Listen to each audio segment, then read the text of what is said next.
Selamat pagi anak-anak. Pada pagi hari ini kita bertemu kembali dengan saya Pak Rensus J. Simajuntak pada mata pelajaran prakarya. Materi yang kita bahas pada pagi hari ini yaitu pembuatan kerajinan bahan lunak. Kerajinan yang kita bahas pada pertemuan ini adalah tentang kerajinan keramik. Kerajinan yang terbuat dari bahan tanah liat biasa dikenal orang dengan kerajinan keramik.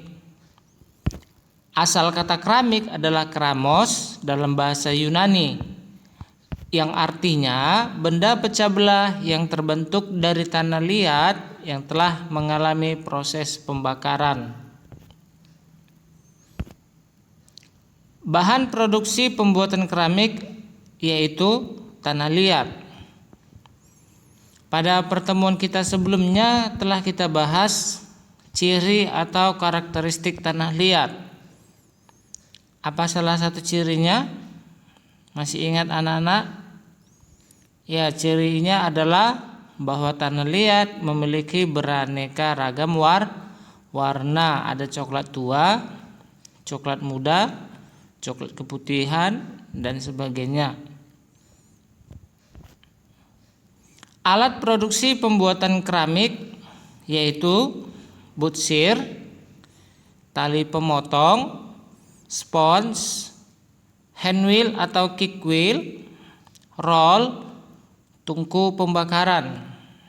Perbedaan antara handwheel dengan kick wheel adalah kalau handwheel memutarnya menggunakan tangan, sedangkan kick wheel memutarnya menggunakan kaki.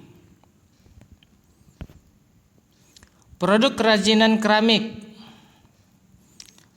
yaitu cangkir dari keramik, botol dari keramik, teko dari keramik, dan sebagainya. Nah, kamu bisa melihat berbagai kerajinan dari keramik di toko-toko perabot rumah tangga atau perabot dapur atau di pameran-pameran yang memperkenalkan berbagai kerajinan keramik. Proses pembuatan kerajinan keramik ada berbagai teknik. Yang pertama atau bagian A, teknik pijat tekan atau pinch. Teknik pembentukan badan keramik secara manual dengan cara tanah liat dipijit tekan dari bentuk bola menjadi bentuk yang diinginkan dengan menggunakan jari-jari tangan. Kita perhatikan gambar berikut. Langkah pertama, tanah liat kita buat berbentuk bola dan buat rongga di dalamnya sebagai tempat ataupun wadah. Nah, pada gambar ini kita akan mendemokan bagaimana cara membuat kendi. Langkah kedua, setelah jadi badannya, maka kita ciptakan leher dari kendi tersebut. Langkah ketiga, kendinya sudah jadi. Langkah keempat, kita ciptakan tutup dari kendi tersebut. Yang kelima, kendi dan tutupnya telah jadi. Yang B, teknik pilin atau coil. Teknik pembentukan badan keramik secara manual dengan cara tanah liat digulung hingga terbentuk pilinan tanah. Yang pertama, kita lihat gambarnya. Tanah liat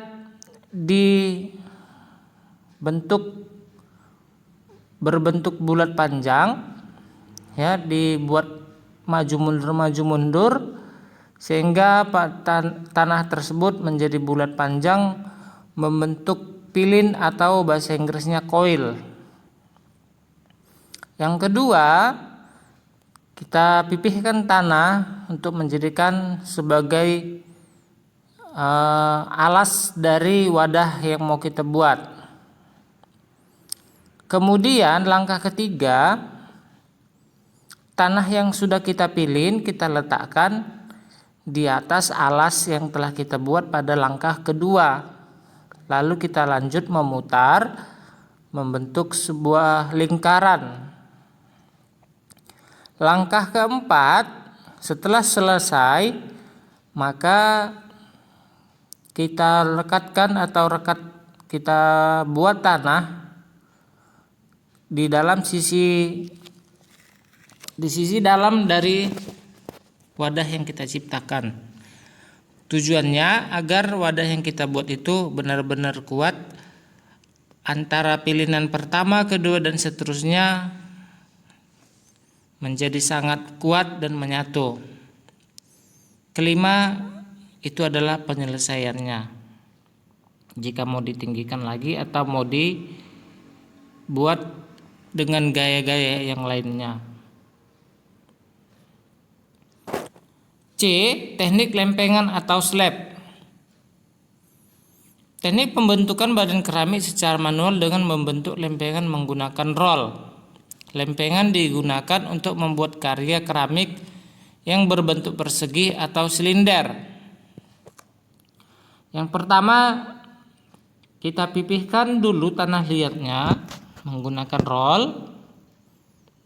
Setelah pipih benar-benar tipis sesuai yang kita inginkan, lalu kita bentuk dia bisa berbentuk silinder seperti pada gambar yang atas,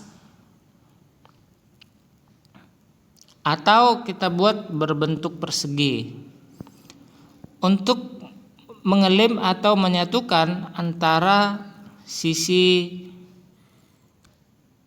lempengannya, kita gunakan air atau tanah liat yang lebih lembek lagi sebagai lem antara pertemuan sisi satu dengan sisi yang lainnya. C. Teknik cetak. Teknik pembentukan dengan acuan alat cetak dapat digunakan untuk memproduksi produk kerajinan keramik dengan jumlah banyak dalam waktu relatif singkat dengan bentuk dan ukuran yang sama pula. Teknik cetak ada dua, yaitu cetak kering dengan teknik tekan press dan cetak basah dengan teknik cor.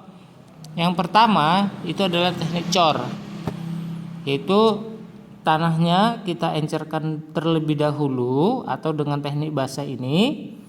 Setelah itu kita tuang ke dalam cetakan. Kalau sudah kering, maka kita keluarkan dari cetakan. Yang kedua, teknik cetak tekan atau press, atau dikatakan cetak kering. Tanah tersebut ditekan-tekan ke dalam cetakan. Setelah itu, setelah benar-benar padat, maka kita keluarkan tanah tersebut dari cetakannya.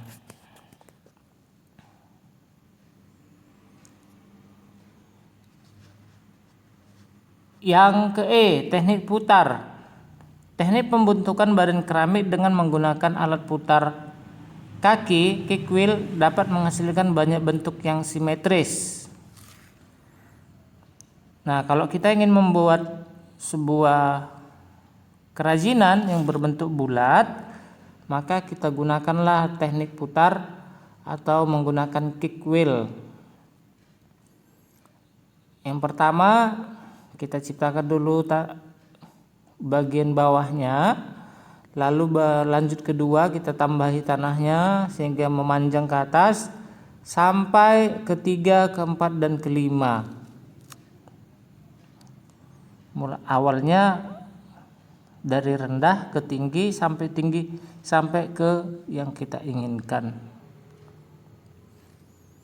Nah, setelah selesai kita kerjakan dengan teknik yang mana terserah kita. Hasil kerajinan dikeringkan dengan cara diangin-anginkan. Nah, kalau sudah kering, karya dapat dibakar menggunakan tungku keramik dengan bahan bakar seperti gas, kayu, minyak tanah, atau listrik. Keramik yang dibentuk sudah dapat diberi dekorasi agar tampak indah, yaitu pada saat setengah kering atau saat sudah mengalami pembakaran pertama atau biski. Keramik dari tanah liat bakaran tinggi dapat dihias dengan pewarna glasur. Glasur adalah lapisan keras yang berkilap pada lapisan produk keramik. Jika menggunakan pewarna glasur, keramik harus dibakar secara khusus, yaitu dibakar 2 kali. Pertama pembakaran biski hingga 900 derajat Celcius, lalu glasir dan dibakar kembali hingga suhu 1200 derajat Celcius hingga 1300 derajat Celcius. Ya, materi kita sampai di sini. Semoga pemaparan saya bisa bermanfaat bagi kalian semua. Terima kasih.